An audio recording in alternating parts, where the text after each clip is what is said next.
He rode a blazing saddle, he wore a shining star. His job to offer battle to bad men near and far. He conquered fear and he conquered hate. He turned dark night into day. He made his blazing saddle a torch to light the way.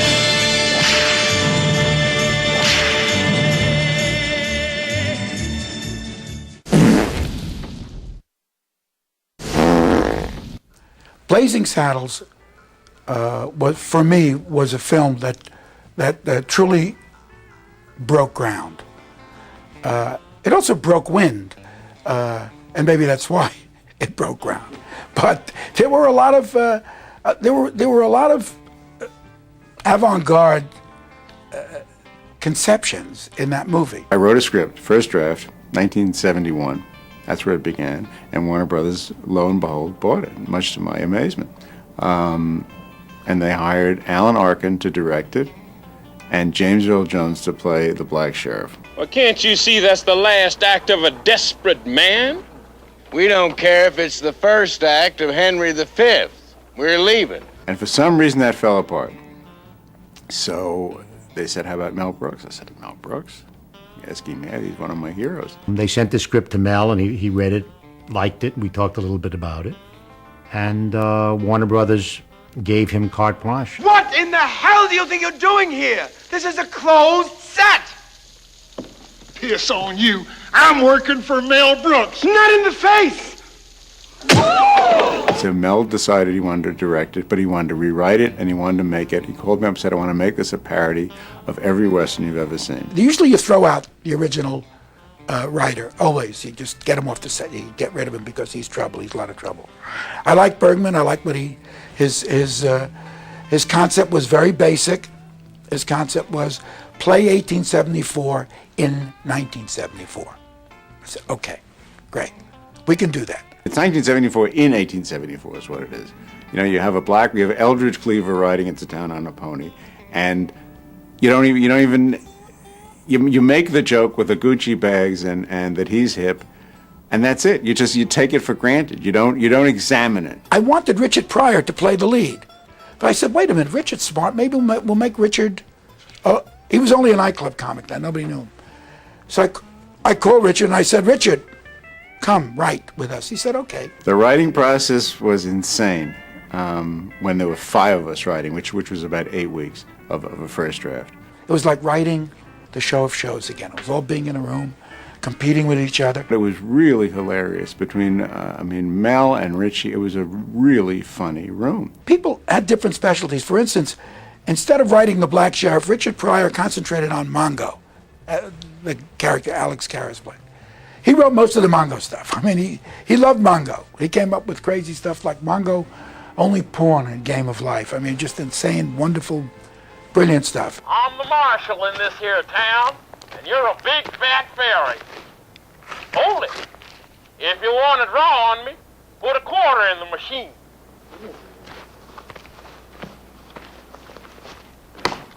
Ready? Now draw on the count of 3. 1, 2.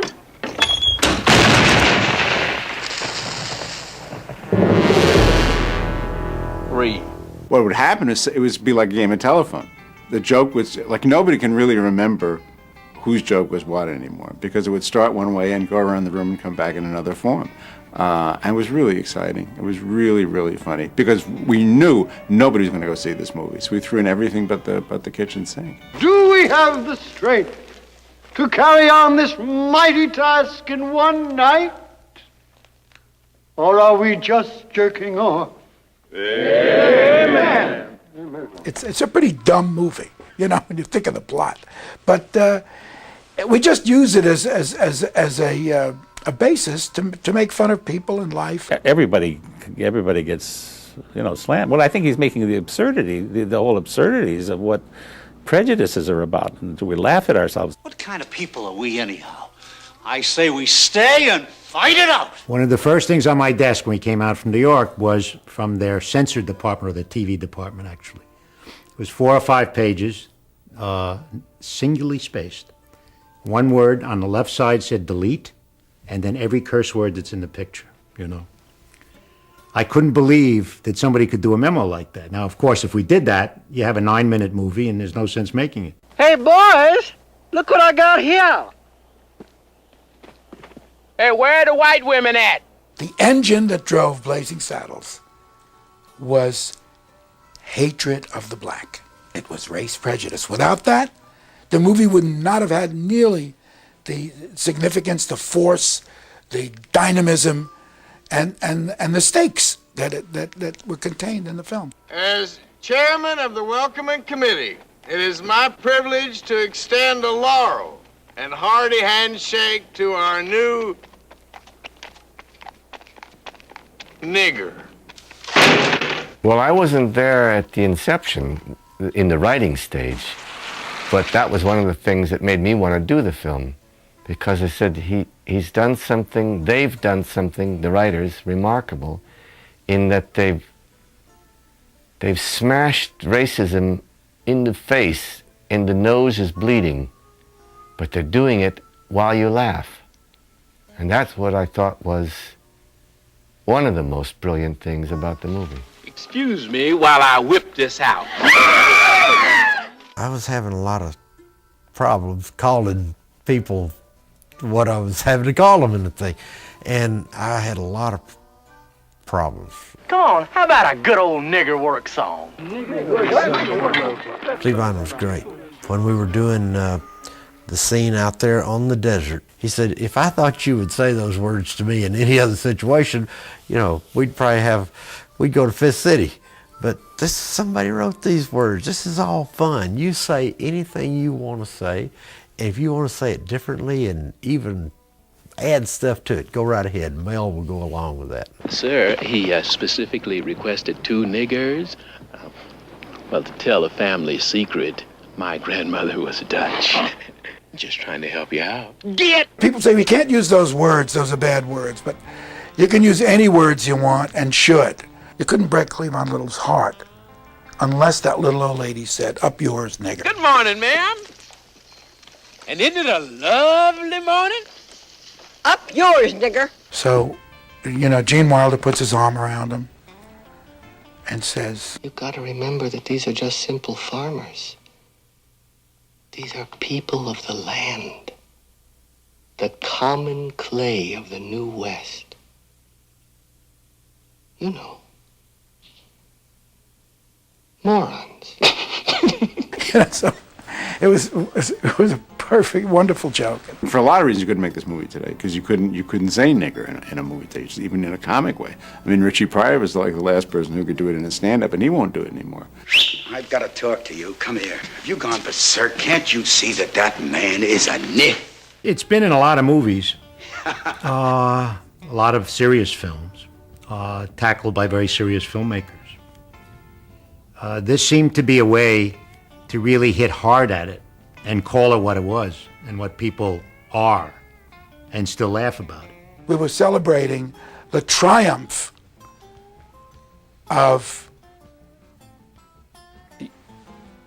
humanity over its inherent hatreds and prejudices. As your spiritual leader, I implore you to pay heed to this good book and what it has to say.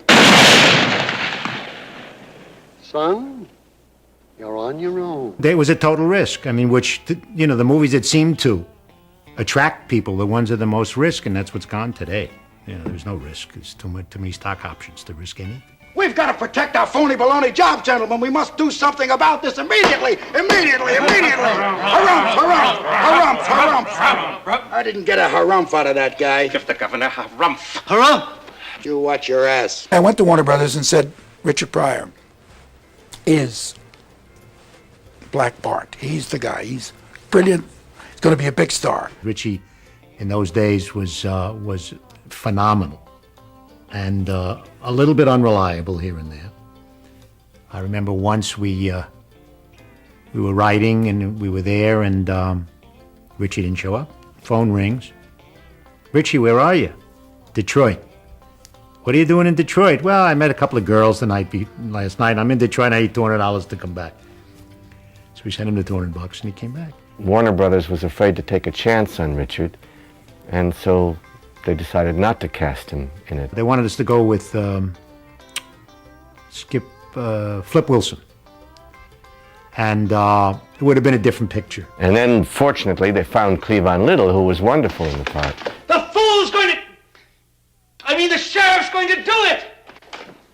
I was very lucky to find Cleavon Little, who was a bit of a genius himself, and sweetest guy that ever lived, and very talented, very sharp, very handsome. Like I told you, once you establish yourself, they got to accept you.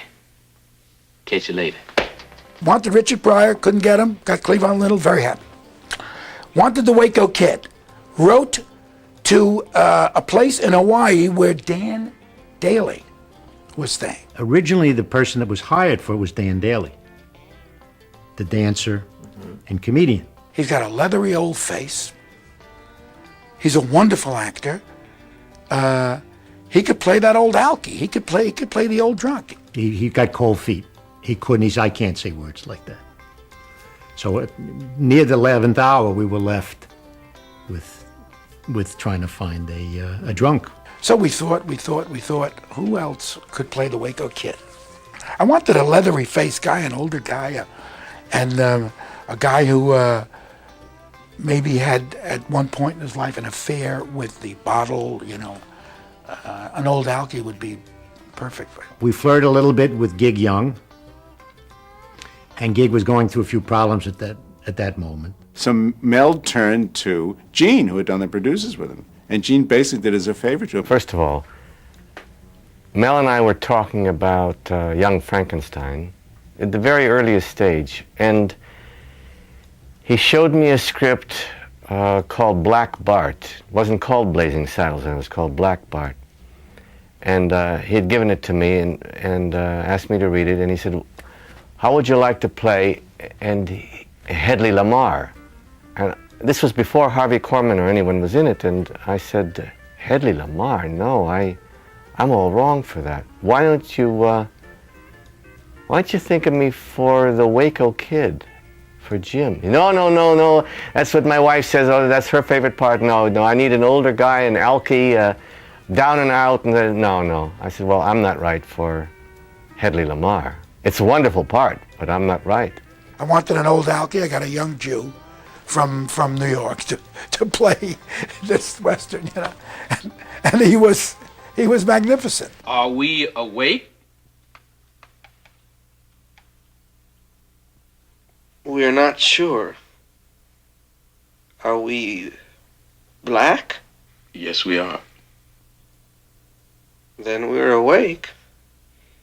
But we're very puzzled. And that's how I got the part of the Waco Kid, which I told him about the first time he mentioned it. He says, no, you're all wrong. Chewing gum online, eh?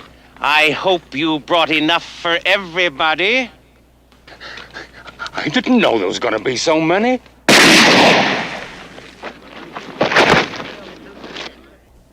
Boy, is he strict. Harvey Korman is undeniably one of the great comic geniuses of all time. Film geniuses. He could do anything. Oh, darn it, Mr. Lamar. You use your tongue prettier than a $20 whore. I had heard that he had asked Carl Reiner. I know I wasn't the first choice. I'm never the first choice on anybody's list. I'm going way down the list. You get this guy, no, he's got too much. Get this guy, no, he's busy doing something else. Then they get down to Korman, way down to Korman.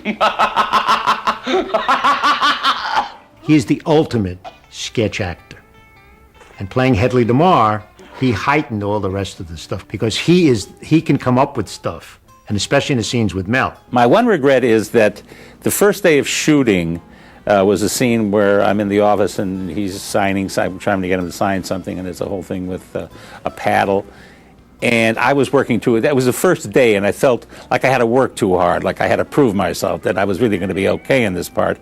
And I did a little too much, and I improvised a little too much, and I made some lines that were kept, which I wasn't that happy or that proud of. I wish I could have taken the first day over again and just sort of eased into it. May I try one? Please do, sir. Thank you. These things are defective. Right as usual, sir. Show off here, sir. Just sign this, sir, right here. Oh, okay, give us a hand here. All right, sir. He loved working with me so much Work. Hello, boys. Have a good night's rest. I missed you. that he laughed on every take, so it was very difficult to get that. Normally he doesn't laugh. He could hold it in. It was such great fun. It was a fun set. Mel insists that there is a fun set. You can't do a comedy without... I've been in comedies where the set is stressed and people are worried about this, or there's egos going on and temperament and all that stuff. You can't have that on a comedy set, at least as far as I'm concerned. So it's always fun. It's great. There's an improvisatory. People are jumping in with ideas. Try this, let's do it. This was indeed one of those kind of pictures. Harvey knew what was going on. Gene knew what was going on. And Mel knew what was going on. That's about it. But the rest of us, we were just kind of saying, what in the world is this? You know, we couldn't... You can read a script, but you can't put it all together and then do it in pieces and think it's going to be anything. We thought, this is crazy. If you get together and everybody likes each other and helps each other and is comfortable with each other and wants to support each other, it works. He made the lieutenant governor, Hedley Lamar. By the way, Hedley Lamar sued us. And they said, what do we do? Should we go to court? I said, pay her, give her whatever she wants, you know. She's Hedley Lamar. She's given us, you know, she was in the Casbah with Charles Boyer. I mean, we loved her so much. Pay her some money. Thank you, Hetty, thank you. It's not Hetty, it's Hedley Lamar. The hell are you worried about? This is 1874. You'll be able to sue her.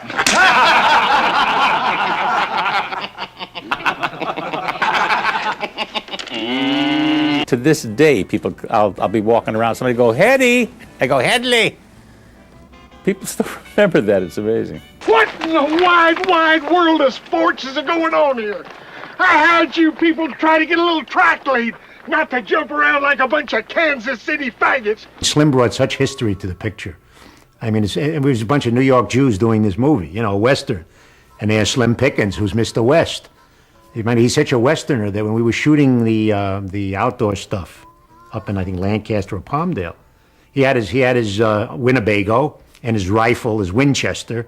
And when we came into the motel at night, he stayed out there. He and his dog and his campfire, his beans and his rifle.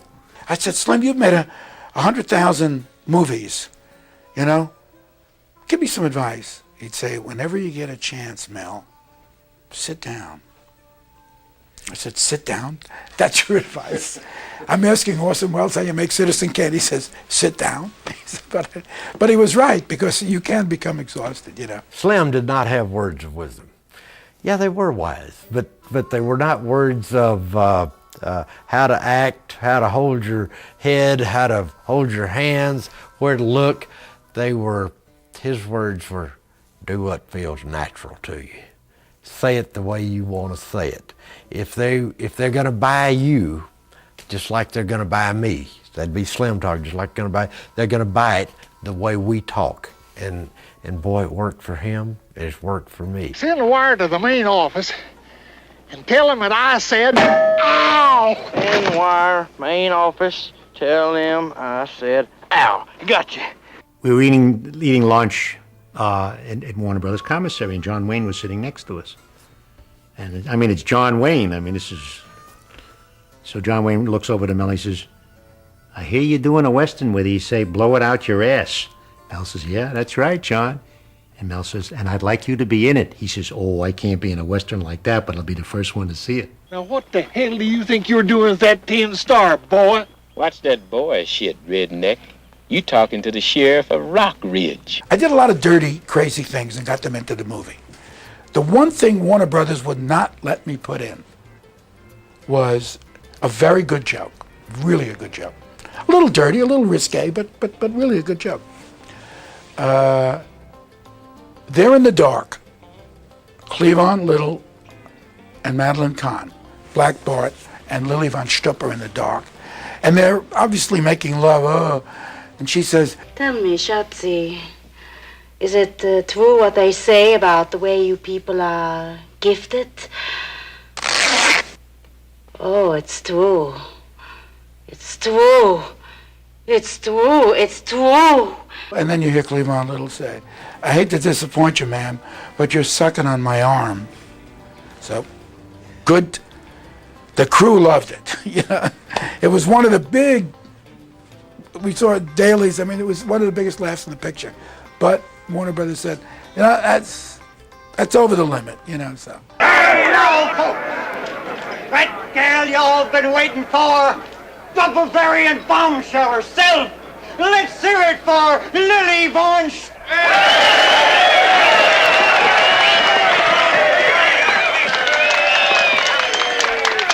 Thank you, ladies and cowboys. And now, I would like to favor you with my world-famous rendition of I'm Tired, the song that closed Poland. But right before I do, I would like to slip into something a little bit more comfortable, with your kind permission. You're too kind. Madeline, God bless her, was the most talented, craziest, most inventive person on that picture.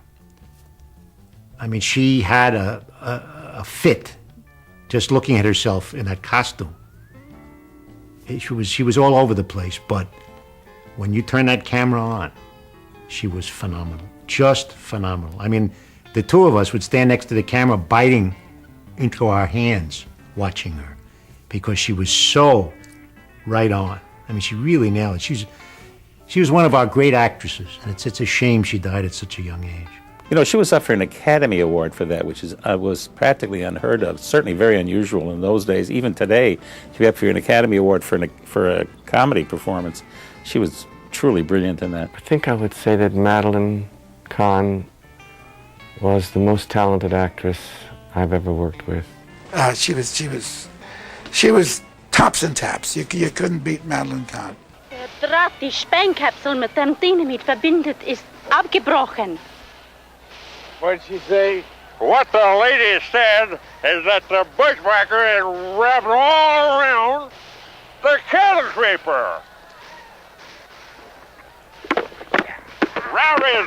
My favorite scene is the bean scene, the campfire scene. And I think it's a lot of people's favorite scene. And I got to start it. Mel Brooks said, I'm going to make you famous today. I said, why? And he said, well, you read the script.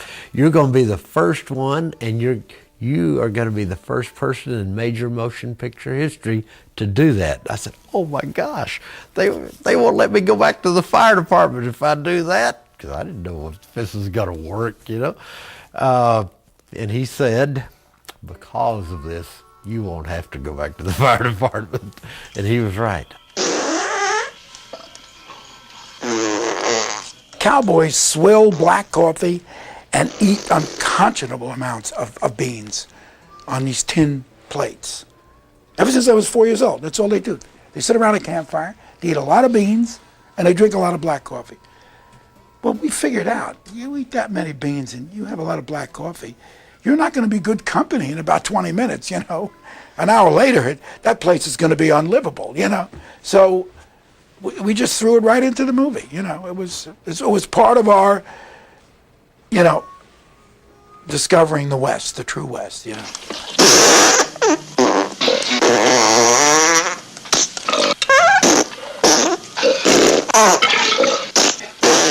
Mel always says when he mixed the scene, the campfire scene, they kept saying, you can't do it that loud. And he said, no, trust me, it's got to be that loud. And it was true, because after the first guy breaks wind, you don't hear anything anyhow in an audience. All you heard were people screaming, because it was the surprise, it was the shock of it, that anybody had the audacity to do that in a movie. You should see it on television where they have to take all the sound out. It looks like a choreographed ballet of cowboys getting up from where they were sitting at a campfire and sitting down again.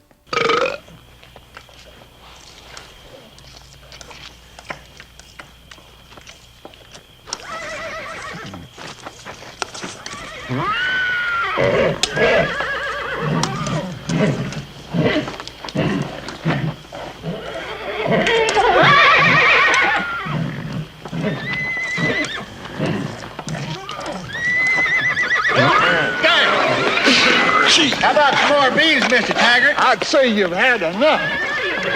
There will never, ever be another Blazing Saddles, ever.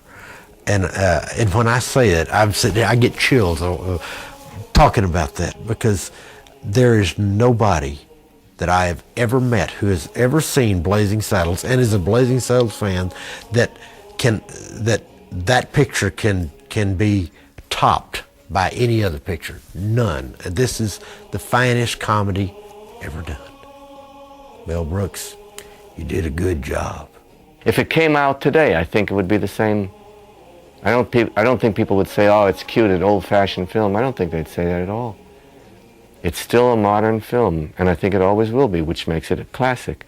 I think it will live forever. It was outrageous. I think it paved the way for other more outrageous pictures to come along. Sort of gave courage to a lot of filmmakers to go, hey, anything goes. Saddles is one of the few comedies that is not only long-lasting for audiences, but it keeps throwing off money to the people who made it in the first place. And I tell everybody that I'm living in the house that farts built. Blazing Saddles was one of a kind. I mean, it'll stand for all times as a monumental American film comedy. One day is all we'll need to secure your name in the annals of Western history, and to get for you a nomination for, dare I say, Dare. the presidency. Hail to the chief! Hail to the chief!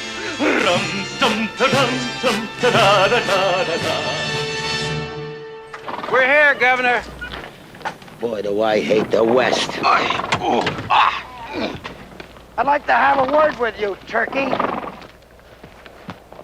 Can I have you fired? Nope. Local 32. Local 32.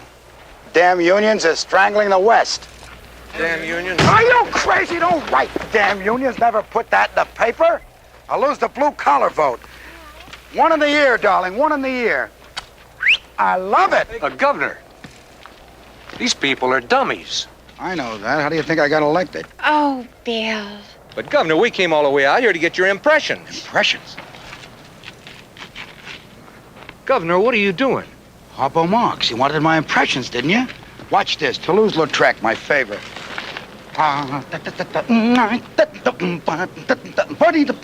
Crotch, legs, crotch. Absent. Governor, my paper has 5 million readers. 5 million readers. 5 million readers. Did you hear that? Take a picture of me. I'll be famous. Let's have a picture of me with one of these wonderful citizens, ladies and gentlemen, who have shown tolerance in lieu of hatred. Here we go. Here we. Can't you hold your damn head steady for one picture? You're a nervous wreck. You know that, don't you? Frontier pressures.